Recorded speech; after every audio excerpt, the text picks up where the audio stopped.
Comments and opinions expressed on Writers in Focus are those of the individual participants and are presented for the purpose of discussion only. No endorsements by Atlanta Fulton Public Library System or Fulton County government are intended, and none should be presumed.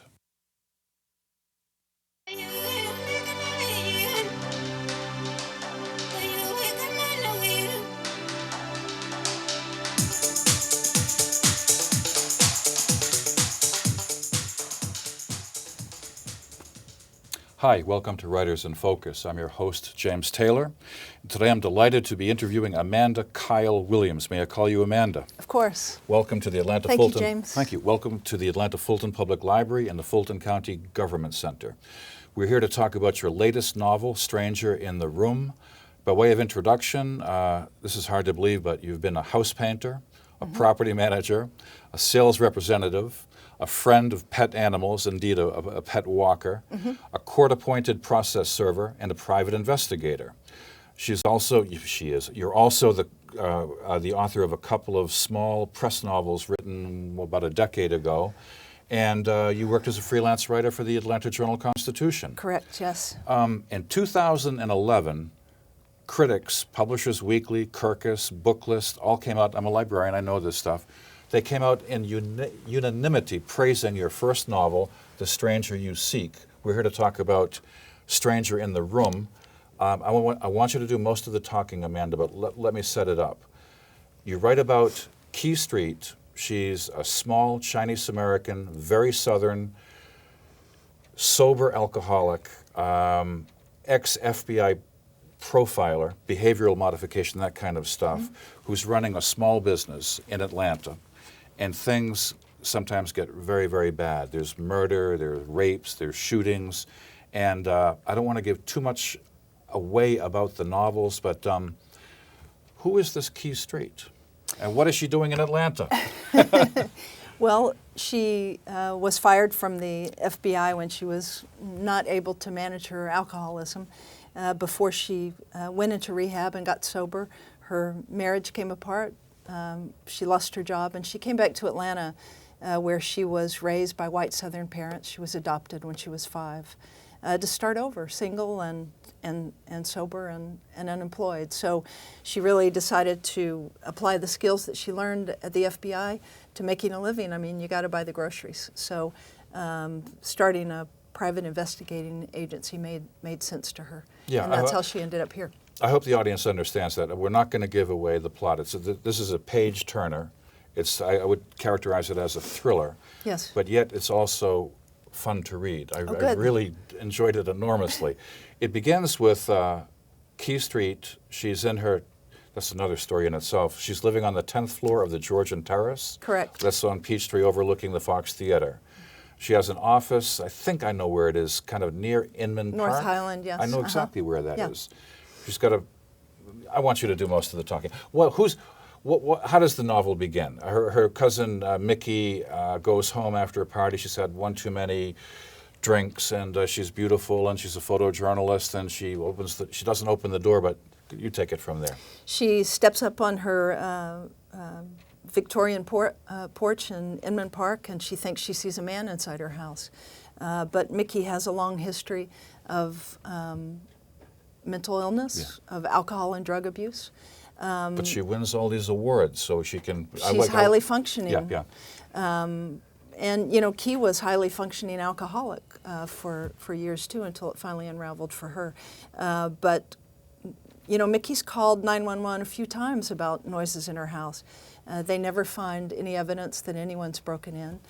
So no one's really sure what's up with Mickey, if she needs attention, if she's imagining these things, if she's whipping up some drama, or if it's really real. So it takes Key a little while to get on board and understand that, in fact, there really is a dangerous guy stalking her cousin. There's also another story going on simultaneously. I like to keep my private eyes busy. Okay, so Key Street, here I am talking too much, but she once was a very high-profile FBI behavioral analyst, and she entered into bad times. Yes. Came back to Atlanta, started her own business, and the business is good, but still she needs to pay the rent. It's not fulfilling. And so she, on occasion, will go see a probation, no, wait a second, a bondsman who Yes. tells her that there's a situation, I need you to go up to North Georgia. You want to talk about that for a minute? Yeah, well, she Brought does. back some memories, Amanda. She does. She has to do a lot of things to keep the lights Yeah. on. So this always bothered me in fiction. Okay. When people are running all over the place and nobody's thinking about money, or a private detective takes one case and stays on it forever. Right. And I know from experience, you got to do a lot of work to make a living. So Key is a process server. She's also a bond enforcement agent. So she works with a local bondsman. In fact, his office is right over on Mitchell Street. Yeah. And she gets some pretty odd jobs. And my hope is that these things give people a little bit of a laugh while they're locking their doors and windows. Let me give you my ultimate compliment, Amanda. The novel reads as if you wrote it effortlessly. It's a hard word for me to say, but it's a page turner. And I'm hanging on what you just said a minute ago, where Key Street, she's a character who eats, she goes to the bathroom, she has to pump gas into her car. She's real. As an author, you have to think about that, don't you? I want her to reflect really the people that we know in life. I mean, also there's a great tradition of damaged private detectives. Oh yeah. I think we root for them because they're trying to find their way, and we like them because they're searching the way that we all are, I think. And so I try to keep Key real. She's flawed. She struggles with self-esteem. She struggles with addiction issues. She struggles with selfishness. She tries to be a good person, and sometimes she falls short. And she's but seeing an older man. No. And she's seeing an older guy. A lieutenant in the Atlanta Police Department. That's right. Yeah. But she owns her stuff. She tries to be a better person. She's not a victim. She owns it. And I think that's why people like her, and why she's really a lot of fun to write. You must get asked this question all the time. I'm just going to look at my notes briefly, but you have taken courses in criminal profiling and homicide investigation. When I read your book, I mean, it's real. It's like CSI Atlanta, for crying out loud. That's great. What kind of courses did you take? Well, where do you get this information? Well, the body was. Yeah. There's a great profiler in this country named Brent Turvey, who is an advisor to and acts as a consultant the way that Key does to a lot of law enforcement agencies. He also has a company called Forensic Solutions, which provides these courses that are geared to law enforcement so that they can kind of understand what profilers do. And so I took his course. It was invaluable as far as just, not to be a criminal profiler, but to kind of understand how a profiler looks at a crime scene, what the physical evidence at a crime scene might say to the profiler about the offender's psychological characteristics. And then I took a course called Practical Homicide Investigation. You say that so matter of factly. I love it. That was taught by a seasoned old New York cop, and it was really meant to, again, it was geared toward law enforcement, but for me, I wanted to understand how a police department might approach a crime scene and how they might work with a consultant. So I'm not really writing procedurals. Yeah. I'm using a tiny bit of what I've learned because I don't want to write technical manuals, but I want it to feel real. Yeah, you've been compared to Janet Ivanovich, to Sue Grafton, to Patricia Cornwell, but are you ready for I want you to read that one paragraph in about 30 seconds. Let me set it up, because here I am reading about your main character, and she loves Krispy Kreme donuts. She has a Jones for chocolate. She's got a assistant named Neil Donovan, who's a pothead, but he's a brilliant computer geek. And she drives a '69 Impala, and all this stuff is really neat, So I'm waiting. Like, when's the really bad stuff going to happen? Because people like that. I kind of like it now and then myself. It's a thriller. But wait a second. I wasn't prepared for. Here's this 5'4" Chinese American, ex-alcoholic, finding a bunch of bodies in North Georgia in a room. It's in the dark. Her friends have left her. She doesn't know what to do. And on page 141, it's like I'm a kind of a professional reader, everything came together for me. I knew who she was. And if you don't mind reading this, it'll take about 30 seconds. Okay. It starts where I ran my flashlight. Okay. And we've talked about this. I'm dyslexic. You're I'm not dyslexic, so- not a great reader. Right. But you're a I'll great give it- writer. You're I'll a give great it- writer. Well, thank you very Give much. it a I'll give it shot. a shot. I ran my flashlight over the body on top. No visible signs to indicate cause of death. She was wide with a lot of fat. I tried to move her a little so I could see underneath, but she was big, and secondary flaccidity had replaced rigor. I considered splitting the box down the side, but then I'd have 3 dead bodies spilled out on the floor, fluids leaking out. And in the end, I couldn't subject them to any more mishandling, not even to find the truth. It felt like a violation. There's no privacy in death. It's disturbing. I love that. I could sense her soul. Who here I am with my smile. Forgive me, but it's a smile of understanding. I could sense who she was in that one passage. She has the heart of an okay. investigator, but she's human. She has feelings. How did you become such a good writer? I'm serious. Well, thank I'm you serious. for saying that. Well, that takes craft and artistry to write a paragraph like that. well, thank you so much. I wasn't a very good writer for quite a long time. So it took a lot of practice to create a manuscript that was good enough to get the attention of an acquiring editor at Random House. And so, I wrote a small press series in 1990, and it wasn't very good. I took a good long break from writing, about 10 years, tried to figure out what I wanted to write, who I was as a writer, who I wanted to write about, and that's when I started taking courses once I knew I wanted to move to crime fiction to kind of feather that nest. But I still didn't have the character that I really needed, that strong voice to carry a series. I knew I wanted to write a series. I was up at my brother's place one Thanksgiving, and he adopted my niece Anna from China. I was going to ask you as an about infant. that. That's your dedication in the first Yes. novel to Anna? Yeah. Okay.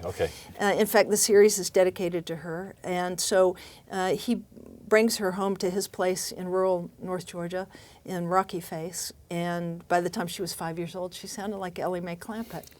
And I was so charmed by this kid that I actually pulled over on the side of the road on the way home from Thanksgiving on I-75 that night and wrote the first lines for The Stranger You Seek. Wow. So Key Street was born on I-75 on a cold November I love night. that. I love that. Another thing, Amanda, and see if I could be way off on this. I don't know where you're from. I'm from the North. I've been living in the South for well over 30 years. I love the South. Your character, Key Street, loves the South in a way that she's almost a stranger to the South sometimes. Was Key born here? I forget. Okay. Because she's always talking about the oppressive heat in July. You can sense it. The thunderstorms that cleans the air. Yes. Good writing. Good writing. Well, thank you so but much. Atlanta is a character in your book as much I hope as so. Yeah. I want to. That's another tradition in PI novels. Yeah. Is, and one that I love, James Lee Burke. Oh yeah. And so I really wanted to bring Atlanta alive. I came here when I was a kid, and we came from Colorado, and in March where it was still kind of stark and brown, and then we landed in Georgia where it was like the whole world was in bloom. I'd never seen kudzu and English ivy, and so a love affair was born then for me with the South. So I knew when I decided to write crime fiction exactly where I would set it. I'm gonna tell you a story that I haven't told anybody yet. In my office, I have a row of books. Publishers and publicists are always sending me books to be interviewed, to interview the author. So a couple of months ago, I'm looking at my bookcase and I say, "There's that Amanda Kyle Williams book. Let me look at that." And I start reading. And I said, "This is extraordinary." And then by that time, your second book had come out, and I'm not making this up. And then suddenly there's a big profile of you in the Atlanta Journal-Constitution, and you're living in Decatur. I mean, you're a local writer. Mm-hmm. who's made it to hardcover Random House fiction. What? That's extra. I mean, what steps did you take? You know where I'm going on this. There's a million people out there who said, Oh yeah. did she get really lucky or what? No, the talent is there. I guarantee, ladies and gentlemen, the talent is there. But how do you get Random House, hardcover, fiction? Wow. You get a great agent. Okay. You write a great query letter. I've probably worked on, before you get an agent, you send them a one-sheet something describing your project, who you are, what your background is, and you have about 250 words to do this. But actually, for busy agents, for big agents that are maybe get 100 manuscripts a day, you maybe have one paragraph to get their attention. So I wrote and rewrote and polished my query letter until it probably took me 6 months of work on that letter. But I mean, I was already so invested. I'd spent years writing the book. I had 2 or 3 jobs while I was writing the first book that I took my time and did it right. And I got a great agent who also had a great editor on board, and who said, we love it. We're in love with this book. We could probably go out and sell it right now and get a little money and sell it to a decent publisher. But if you're willing to work with our editorial department, we can make it better and we can get you a great publisher. So these people know what they're doing, and I followed their advice, and we went through a couple of rewrites. Another year went by. Wow. And then they loved the revision and said it was going to go to auction, and Random House came in and kind of mowed everyone down. Well, welcome Key Street to the pantheon of tough female private investigators. I'm curious about your writing technique. When you say the query letter to the agent, the query letter, of course, to the publisher, the agent, and all that stuff, but did you know where the novel was going? I mean, okay, you say yes. I mean, it was already the plot. It was plotted out. Yeah, I had already written and finished the novel, and really what they wanted me to do was hike up the mystery element a little bit. I think I had written more of a straight-on thriller, whereas a mystery keeps the reader guessing until the last page, and that's really how they wanted me to come out of the box with the series. Now, book 2 is more of a thriller. It's less of who did it than why they did it, and the psychological characteristics. Let's talk about one of the subplots, though, because this is how much I admire your writing. When you start talking about finding uncremated bodies on the ground of a lot in North Georgia, I go, oh, God, I know where this is going. Yeah. Was it 2002, the Tri-State Cemetery? And I'm going, I know exactly where this is going. But your twist, I don't want to give too much away, but your twists kept me on the edge of my seat. Oh, good. And so you're doing that on purpose, right?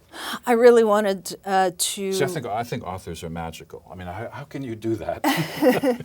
Well, when that happened in 2002, I mean, I think every crime writer in the region, probably the bells were going off. Oh, yeah. Horror movies and documentaries, right. I actually went up to the property back then, and I have friends... Ray Brent Marsh's property? Yeah. I also have friends at GBI, and through the Freedom of Information Act, I was able to obtain all the initial photos the agents took when they first arrived and found 333 uncremated bodies on the property. And it's like looking at theatrical latex or something. It's like a Halloween movie. It doesn't even look real. It's horrifying. I wanted to put a new twist on this for a bunch of reasons. I wanted it to be more sinister than just some guy that... It was. Yeah, I'm not going to give anything away. And also, I put it in a fictional county. I put it on the other side of Georgia. Yeah. I wanted to change a lot of elements because this thing was so raw still, 10 years later, for the families that went through this, that had grieved these people and said goodbye to them, and then had to do it all over. So I wanted to make some significant changes in the story, but Tri-State was definitely inspiration. Yeah, speaking of that vignette in the novel about that area, I love the way you characterize Georgia as not what other people around the nation would characterize Georgia as, backward, red state, so on and so on, but your character has breakfast in a place that serves like arugula salads, and the waiters have college educations, and it's like Asheville or Madison, Wisconsin, or something like that. Very cool, very cool. Thank you. I'd like to ask you some more about your writing technique. How does and I'm being personal right now, Amanda, excuse me, but how does someone who's dyslexic write beautiful novels? I'll be blunt. Oh, well, thank you for saying that, that my novels are beautiful. Slowly. I'm a very slow writer, the way that I am a reader. In fact, probably the slowest part is the revision process, where I have to do a lot of reading because I'm still a very slow reader. But there's something magical about keyboards. I think my fingers know where to go. Even when the words are jumping off the page sometimes. Like your character Neil Donovan, who just seems to know all that stuff. Yeah. Just as a sidelight, I'm really curious about your knowledge of. I was on the computer the other night. I Google a Glock 10 millimeter. That's Key's favorite weapon. It's huge. It's a huge gun. It's a huge gun, but it's designed for someone with a small finger, I was reading on the Glock website. Yeah. Do you do all that research yourself? I actually was on jury duty where the murder weapon was a Glock. Oh, no. Was a Glock Model 20, a 10 millimeter. Yeah. And I was able to handle this gun. And that was when I knew. And a murder trial for a crime writer, it was like something fell out of the sky. I was the only one that said, yes, please, I want jury duty. So anyway, I fell in love with this weapon, and it fit my hand. My hands are pretty small, and so I knew I was going to use it eventually, and I did. And how about all that the homicidal investigation with Aaron Rouser, Key's love interest, but he's in his late 40s. He's incredibly handsome. He's tough. He's unmarried, and yet he's a lieutenant in the Homicide Bureau. And I'm just curious about, where'd you learn all of that stuff? About how a homicide lieutenant about what might happens when behave, someone gets a call, like there's been a murder. That the practical homicide investigation course I took was a huge help. And this guy also has some books out by the same name, which I refer to over and over. I also have a great consultant, a homicide sergeant at APD, and also consultants at GBI now. It's easier to get consultants after the first book come out. I now have some rockin' consultants on the book. So, and they've been so patient with emails. I flood them with emails usually when I'm starting something. So, and my GBI agent usually does a read through to make sure that I'm okay. Now I'm going to ask you the question that I'm sure everybody has asked you for the last 2 years. What's it like to hit the big time? I mean, you're being compared to Patricia Cornwell, it's amazing. to Ivanovich, to by the way, ladies and gentlemen, please Google just Amanda Kyle Williams. You'll find a fantastic website. You're getting rave reviews. You're on panels with the best authors in America right now. And is this new to you? It's unbelievable. I mean, I just pinch me. Writers like Ivanovich and Cornwell, Karen Slaughter, Tess Gerritsen, Kathy Reichs, they're all huge inspirations. Not just because they're great writers, but they're disciplined and prolific, and so it's such an honor to even be anywhere closer, to be compared to any of them. I'm such a newbie, and they're such great writers. So, what is Key Street doing next? If I recall, you're working on you're almost completing your third novel in this series. In fact, I'm working on deadline. It's due really soon. Okay. It's so scary. Don't Talk to Strangers is the third book in the series, and Key has been called to consult with local law enforcement in central Georgia. She's working with a small town sheriff who's found 2 bodies deep in the woods. One of them's been there for 10 years. One of them's been there for a couple of weeks. Same disposal site, so they know they've got a problem. I rarely get to be face-to-face with an up-and-coming successful author such as yourself, I'm just making that up because you're really good, but has your life changed? I mean, No. I know a lot of writers, and suddenly it goes right to their heads. Like, I can't mention any names because they'll get upset at me. But have you changed with this success? I don't think so. Okay. You know, what's changed in my life is that I now travel some. So that's really different for me. I mean, I've been struggling. I've had a bazillion jobs. I didn't go anywhere because I couldn't afford to. So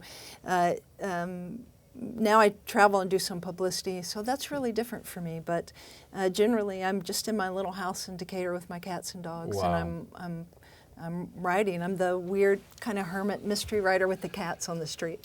Ladies and gentlemen, I've been talking to Amanda Kyle Williams. We've been talking about her latest novel, Stranger in the Room. Take a tip from me, yours truly.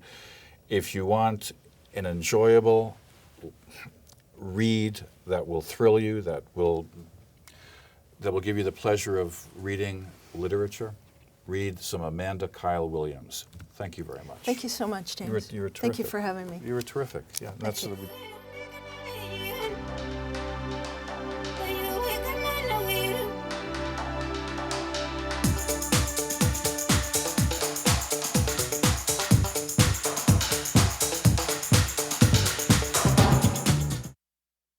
Comments and opinions expressed on Writers in Focus are those of the individual participants and are presented for the purpose of discussions only.